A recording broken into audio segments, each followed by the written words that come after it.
started the National Park Service sled dog kennels in 2010, and well, the winter of 2010-2011, and learned a lot about dog mushing there. And while I was there, I had the opportunity to volunteer at the Iditarod, which I worked at a remote checkpoint in Nikolai and was in charge of the drop dogs there. So I transported 44 drop dogs on small planes, and once I saw the inner workings of the race, everything in me was like, you have to do this.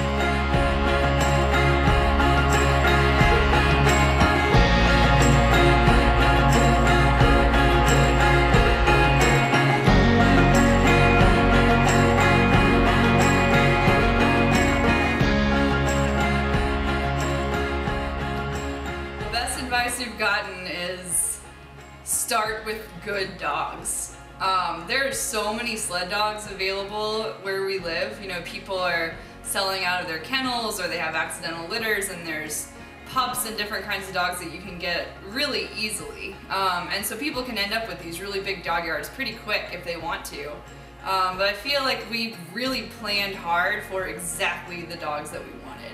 So our veterinarian and her husband have come out to our place a few times for vaccinations and things like that, and I feel like the number one thing they always walk away saying is, man, you guys have good dogs. Those are some good looking dogs. And I feel like we did a really good job selecting the right ones. At this point, the goal is to see what the dogs can do. We have a really good caliber of dog, and it'll be up to us to live up to what they're capable of doing.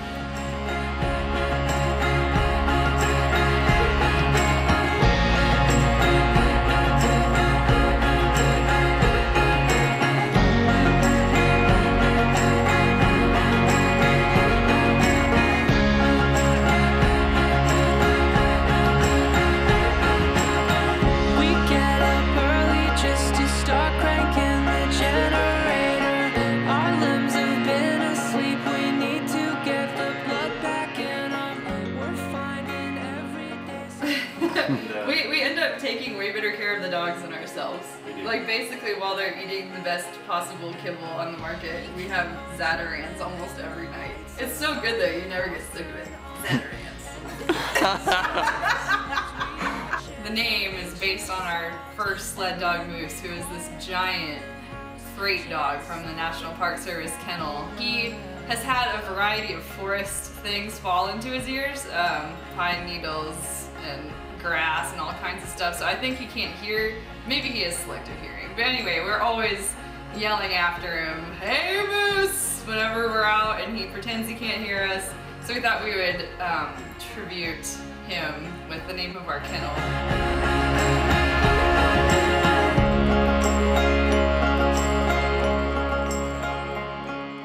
With the park kennels too, I remember one of the trips she did, there were 3 feet of snowfall over 3 days, and she was basically in front of her team snowshoeing everything out for 60 miles while it was, the temperatures were fluctuating between 20 below and 30 above, which is a bit of a challenge. And the wind was just blowing, I mean the video from it, the wind was just blowing sideways, so it was snow all over. So she's capable. His very first ultra marathon, it was a 50K in the middle of February in Alaska, and he came in second place. So yeah, he's an amazing athlete. He loves to run. He loves to run up hills. He loves to run in the mountains. He's always said, I want to be able to do as closely as possible what the dogs are doing because I want to know what I'm asking of them. Those dogs are his family through and through. He's the best possible person I could have imagined to run a kennel with. Our house dogs are just as important as the sled dogs, I have to say. Those guys get to live in the house with us. They steal our hearts on a regular basis. It's sometimes amazing because you just forget that they're dogs. Like, you just forget that there are animals living in the house with you. They're just so much a part of our lives. We're real lucky of this enormous family that every last one of them means so much to us. So I don't know, it seems like a lot of times kennels rise up out of one person's desire to run dogs or to make a dog team and to race, and we're fortunate enough that we get to share that thing together, and we get to love each other while we do it and love the dogs and make all those decisions between the two of us and with the dog's help, of course. The greatest thing that has made this actually work is that we have found each other. I mean, there's no way in hell I would have ever done this without Andy. So we're really lucky.